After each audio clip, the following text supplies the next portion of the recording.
நடராஜ அஷ்டகம் ஸ்லோகம் 6. ஆசுர சக்தி விநாசகரம். அசுர சக்திகளை எல்லாம் விநாசம் செய்யக்கூடியவர், நாசம் செய்யக்கூடியவர். பகுபாசுர காயம், பல்வேறு விதமாக அப்படியே பலவிதமாய் ஒளிரக்கூடிய மேனி கொண்டவர். அனங்கரிப்பும், அனங்கன் உடலில்லாத மன்மதன் அவனின் எதிரி.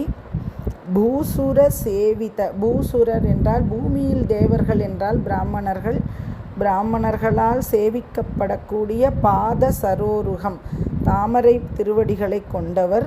ஈஸ்வம் அக்ஷரம், ஈஷம் அவர் அவர் ஈசன், அழிவில்லாதவர், அவர் நிலையானவர். உக்ஷதிருத்தம், ரிஷபம், உக்ஷம் என்றால் ரிஷபம், ரிஷபத்தில் ஏறியவர். ஆஸ்கர சீதகராட்சம், அதாவது குளிர் தன்மை, வெப்பத்திலிருந்து, அதாவது வெம்மையிலிருந்து குளிர்விக்கக்கூடிய ருத்ராட்சத்தை கையில் கொண்டவர்.